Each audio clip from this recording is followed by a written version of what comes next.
Hello everyone. So today we will discuss about DNA replication. So what is DNA replication? What are the key points involved in DNA replication? We will study about its process and all the important point about DNA replication in detail. So first of all, DNA replication क्या involve करता है? DNA replication एक process है जो involve करता है exact copy of DNA. It means ये क्या है, एक बायोलॉजिकल प्रोसेस है जिसके अंदर एक सेल कॉपी करेगा इट्स DNA को और इंश्योर करेगा कि जो ईच न्यू सेल है वो क्या ऑक्यूपाई करे, उसके पास क्या हो, एक आइडेंटिकल सेट हो जेनेटिक इन्फॉर्मेशन का. डीएनए रेप्लिकेशन क्यों इंपॉर्टेंट है? सेल डिवीजन के लिए, ग्रोथ के लिए और रिप्रोडक्शन के अंदर. डीएनए रेप्लिकेशन आज हम स्टडी करेंगे प्रोकैरियोट्स के अंदर. प्रोकैरियोट्स के अंदर कहाँ पे पाया जाता है? ये साइटोप्लाज्म के अंदर पाया जाता है. अब जो डीएनए रेप्लिकेशन है वो अक्कर कहाँ पे होता है? वो अक्कर होता है एस फेज में. S phase before the cell cycle divide. S phase mean synthesis phase के अंदर ये प्रोसेस अक्कर होता है. अब नाउ बात करें कि मैं यहाँ पे आपको समझा रही हूँ अलग से कि अब हम इसके अंदर डीएनए रेप्लिकेशन का जो पूरा प्रोसेस है प्रोकैरियोट्स का वो इंक्लूड करेंगे कि कौन से पॉइंट्स इन्वॉल्व करता है, कौन से एंजाइम इन्वॉल्व होता है, क्या की पॉइंट्स है. सबसे पहले अगर हम इसकी हिस्ट्री की बात करें डीएनए रेप्लिकेशन की, तो सबसे पहले हमें पता है कि वॉटसन एंड क्रिक ने एक डीएनए डबल हेलिक मॉडल दिया था हेलिकल स्ट्रक्चर का, जिसके अंदर क्या बताया था उन्होंने, जिससे हमें एक आइडिया मिला था कि जो डीएनए है वो कॉपीड किया जा सकता है. उसके बाद जो है एक साइंटिस्ट आए थे, टू साइंटिस्ट थे, मैथ्यू मेसेल्सन और फ्रैंकलिन स्टोन.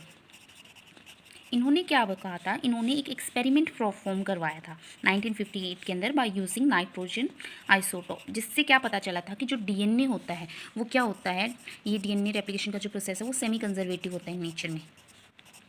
सेमी कंजर्वेटिव होता है नेचर के अंदर.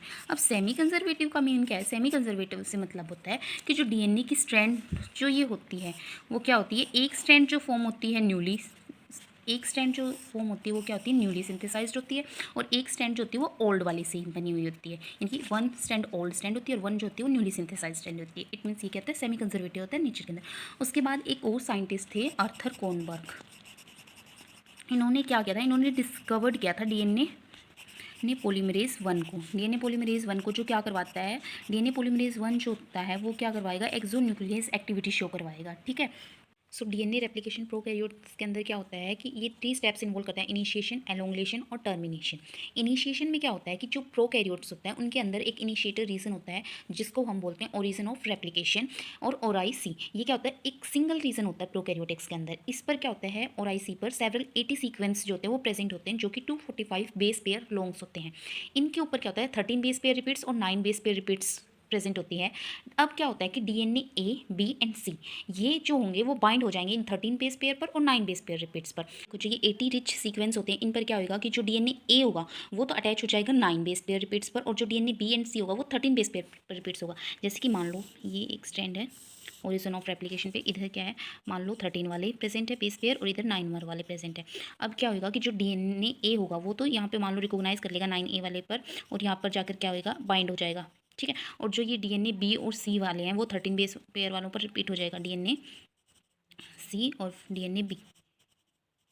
ठीक है. हमारा जो डीएनए सी है उसको हम हेलिकेज लोडर भी बोलते हैं, और डीएनए जो हमारा बी था वो हमारा क्या है, हेलिकेज एंजाइम है, उसको हम डीएनए बी भी बोलते हैं. वो क्या करवाएंगे, अनवाइंड करवा देंगे डीएनए स्ट्रैंड्स को, और एक क्या करेंगे, एक बबल फॉर्म करवा देंगे. ठीक है.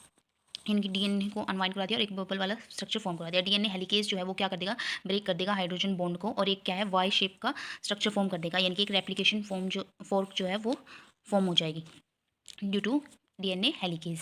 उसके बाद क्या होगा कि जो सिंगल स्ट्रैंडेड बाइंडिंग प्रोटीन होते हैं वो इस पर अटैच हो जाएंगे, क्या करवाएंगे, वो रीजॉइनिंग होने से और रीएनिलिंग होने से स्टॉप करेंगे, और जो टोपो आइसोमरेज है वो भी इन पर क्या हो जाएगा कि अटैच हो जाएगा, सो दैट कि सुपर कॉइलिंग जो है वो ना हो सके, यानी कि सुपर कॉइलिंग को प्रिवेंट करने के लिए. उसके बाद जो प्राइमेज होता है जिसको हम डीएनए जी भी बोलते हैं, वो क्या करता है, आरएनए प्राइमर को सिंथेसाइज करता है. उसके बाद क्या है कि जो प्राइमर होता है वो क्या प्रोवाइड करता है, वो 3' OH यानी कि फ्री 3' OH ग्रुप प्रोवाइड करते हैं जो डीएनए पॉलीमरेज को मदद करते हैं डीएनए की सिंथेसाइज को स्टार्ट करने के अंदर. तो ये हमारे जो प्रोसेस थे ये हमारा आता है इनिशिएशन के अंदर. उसके बाद एलोंगुलेशन में हमारा डीएनए पॉलीमरेज थर्ड का रोल है. डीएनए पॉलीमरेज थर्ड जो होता है वो क्या होगा, जब प्राइमिंग एक बार डन हो जाएगी उसके बाद डीएनए पॉलीमरेज थर्ड जो है वो डीएनए को एलोंगुलेट करवाएगा. वो क्या आएगा, न्यूक्लियोटाइड जो है वो ऐड करनी स्टार्ट कर देगा. इसके अंदर क्या आएगा कि लीडिंग और लैगिंग स्ट्रैंड दोनों फॉर्म होगी. लीडिंग स्ट्रैंड क्या होती है, लीडिंग स्ट्रैंड जो होती है वो हमारी होती है, जैसे कि हमारी फोक थी, इसके अंदर क्या होता है, लीडिंग स्ट्रैंड वो होगी जो हमारी कंटिन्यू में फॉर्म हो रही है, और लैगिंग स्ट्रैंड वो होगी हमारी जो जिसके अंदर रेप्लिकेशन जो होता है वो डिसकंटिन्यू होता है.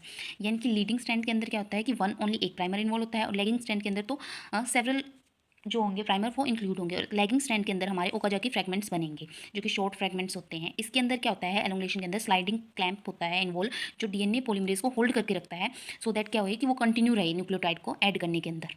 क्या होगा कि जैसे ही सिंथेसिस जो है वो प्रोसेस्ड होने लगेगी, जो आरएनए प्राइमर होगा वो डीएनए के साथ रिप्लेस हो जाएगा। और इसके लिए कौन सा रिस्पॉन्सिबल होगा, इसके लिए रिस्पॉन्सिबल होगा हमारा डीएनए पॉलीमरेज 1, जो क्या करवाएगा कि एक्सोन्यूक्लियस एक्टिविटी करवाएगा, यानी कि प्राइमर को एलिमिनेट कर देगा। और जो हमारा डीएनए लाइगेज है वो क्या करेगा, गैप को सील करेगा। जो ओका के फ्रैगमेंट्स हैं उनके बीच में जो गैप होता है, जैसे कि हमारा ये लैगिंग स्ट्रैंड के अंदर जो हमारे गैप्स थे, इनके अंदर क्या आएगा, इनको जो लाइगेज है वो सील कर देगा। ठीक है, ये हमारा डीएनए लाइगेज का काम होता है, विच किसकी हेल्प से, फॉस्फोडाइस्टर बॉन्ड फॉर्म करेगा, जिसकी हेल्प से ये सील कर देगा। टर्मिनेशन क्या होती है कि जब एक बार हमारी रेप्लिकेशन कंप्लीट हो जाती है और अपोजिट रीजन पे जो है वो रेप्लिकेशन फॉक्स मीट कर जाती है, तो उधर क्या होगी, रेप्लिकेशन स्टॉप हो जाती है। यानी कि वहाँ पे क्या होता है, टर्मिनेशन साइट होता है, यानी कि टस प्रोटीन होता है। टस प्रोटीन का काम क्या होता है कि जैसे कि हमारा वो क्या करेगा, टस प्रोटीन के ऊपर जो होते हैं वो स्टॉप कोडॉन होते हैं, वो क्या करेगा, हेलिकेज की एक्टिविटी को स्टॉप कर देगा। जैसे यहाँ पे टर वाली साइट है, यानी कि टर्मिनेशन साइट है, जहाँ पे टस प्रोटीन है हमारा, और यहाँ पे कौन से है, स्टॉप कोडॉन है। स्टॉप कोडॉन हमारे कितने होते हैं, 3 होते हैं, UAA, UGA और UAG।